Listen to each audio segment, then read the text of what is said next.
L'ordre mystérieux des Templiers, moines soldats de la chrétienté. L'histoire de l'humanité est jonchée de mystères, de secrets et de légendes. Parmi eux, l'ordre des Templiers demeure l'un des plus fascinants et énigmatiques. Qui étaient ces moines soldats? Pourquoi leur ordre a-t-il été soudainement dissous? Et quel était le secret de leur immense pouvoir? Moines et soldats, double identité. Tout d'abord, en tant que moines, les Templiers faisaient vœu de chasteté, d'obéissance et de pauvreté. Ils suivaient une discipline monastique stricte, consacrant des heures à la prière, à la méditation et à l'étude des textes sacrés. Les moines se retirèrent du monde matériel pour se rapprocher de Dieu. Vivant dans une simplicité austère, les Templiers étaient dévoués à leur foi et cherchaient à imiter la vie du Christ.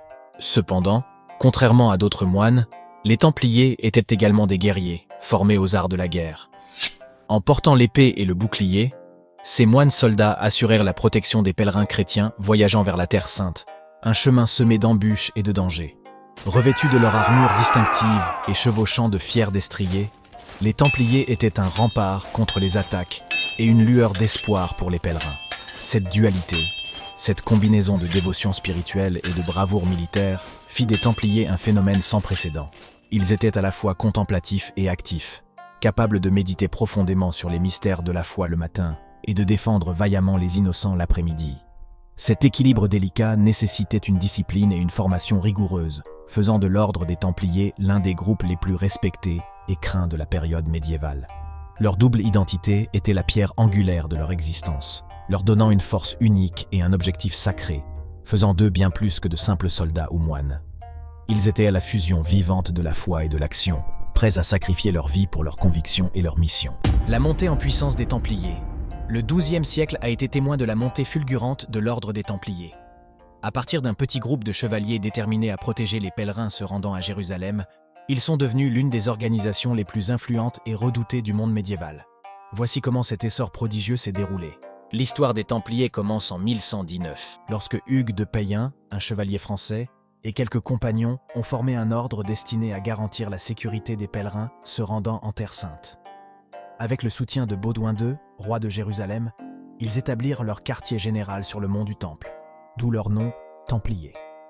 Le véritable tournant pour l'ordre est venu lors du concile de Troyes. Avec l'appui d'éminentes figures ecclésiastiques, dont Bernard de Clairvaux, l'ordre a reçu la reconnaissance officielle de l'Église.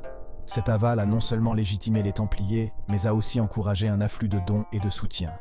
Des terres, des droits de passage, des fermes, et même des villes entières ont été offerts à l'ordre, étendant leur influence bien au-delà des frontières de la Terre Sainte. Avec le temps, les Templiers ont diversifié leurs activités. Au-delà de leurs devoirs militaires, ils sont devenus d'habiles financiers. Leur réseau étendu de commanderies à travers l'Europe les a amenés à développer un système bancaire primitif, facilitant les transferts de fonds pour les pèlerins et les marchands. Ils détenaient des dépôts, octroyèrent des prêts et émettaient même des chèques. Des promesses écrites de paiement qui pourraient être encaissées dans une autre commanderie templier. La montée en puissance des Templiers se reflétait également dans leur maîtrise architecturale. Ils ont construit des forteresses et des châteaux qui étaient des chefs-d'œuvre d'ingénierie défensive, notamment dans des régions stratégiques de la Terre Sainte, comme le fort de Crac des Chevaliers. En moins d'un siècle, les Templiers sont passés de gardiens dévoués des routes de pèlerinage à une puissance économique, militaire et politique de premier plan. Leur montée a été le fruit de leur engagement, de leur habileté tactique et de leur capacité à s'adapter aux besoins changeants de leur époque. Cependant, cette ascension fulgurante les a également placés sur une trajectoire qui, en fin de compte, les conduirait à leur chute controversée. Les secrets des Templiers. L'énigmatique. Ordre des Templiers, avec ses rituels, ses trésors et ses légendes, a longtemps fasciné historiens et amateurs d'histoire. Beaucoup de leurs secrets ont été perdus avec le temps, entourés de mystères et de spéculations. Décryptons certains de ces secrets qui ont fait des Templiers un sujet de fascination persistante. Rituels initiatiques. Les nouvelles recrues étaient soumises à des cérémonies d'initiation strictes et secrètes. Bien que beaucoup de détails restent flous, on pense que ces rites visaient à renforcer la solidarité entre les membres et à instiller une loyauté indéfectible envers l'ordre. Des accusations de pratiques hérétiques lors de ces rituels ont été l'une des raisons avancées pour justifier la dissolution de l'ordre. Le trésor des Templiers. L'un des secrets les plus captivants concerne le prétendu trésor des Templiers. Grâce à leurs vastes actifs et à leurs opérations bancaires, ils ont accumulé une richesse immense. Lors de la dissolution de l'ordre, de nombreuses richesses ont disparu. Où est allé ce trésor? Certains disent qu'il a été transporté secrètement, donnant naissance à des légendes telles que celle du trésor de Rennes-le-Château en France. Le Saint Graal. Certains croient que les Templiers étaient les gardiens du Saint Graal, la coupe utilisée lors de la dernière scène. Bien qu'aucune preuve solide ne soutienne cette affirmation, cette idée a été popularisée dans les romans et les films. La chute brutale des Templiers. L'ascension spectaculaire de l'ordre du Temple, qui l'a vu accumuler une richesse, un pouvoir et une influence sans précédent, a été éclipsée par sa chute tout aussi abrupte et tragique. Ce déclin précipité, orchestré par des forces extérieures et motivé par des desseins politiques et économiques, reste l'un des événements les plus sombres et controversés de l'histoire médiévale. La défaveur des royaumes. À mesure que l'ordre des Templiers prenait de l'ampleur, sa relation avec certains dirigeants royaux devenait tendue. Le roi Philippe IV de France, en particulier, endetté auprès des Templiers en raison de ses guerres contre l'Angleterre, percevait l'ordre comme une menace à sa souveraineté et une source de richesse potentielle à saisir. Les accusations. Agissant sur les ordres du roi Philippe, de nombreux Templiers furent arrêtés, accusés d'hérésie, de blasphème et de diverses autres déviances.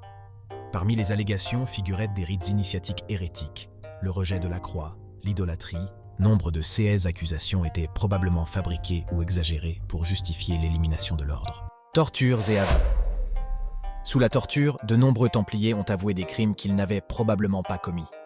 Ceux aveux, obtenus sous la contrainte, ont été utilisés comme preuve de leur culpabilité lors de procès. Jacques de Molay, le dernier grand maître des Templiers, a été parmi ceux qui ont été torturés et, plus tard, brûlés vifs. La dissolution de l'ordre. Sous la pression du roi Philippe, le pape Clément V a officiellement dissous l'ordre du Temple.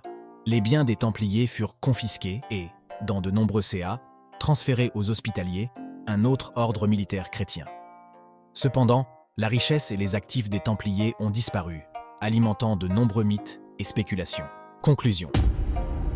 La chute des Templiers est un rappel brutal des dangers du pouvoir, de la trahison et de l'avidité.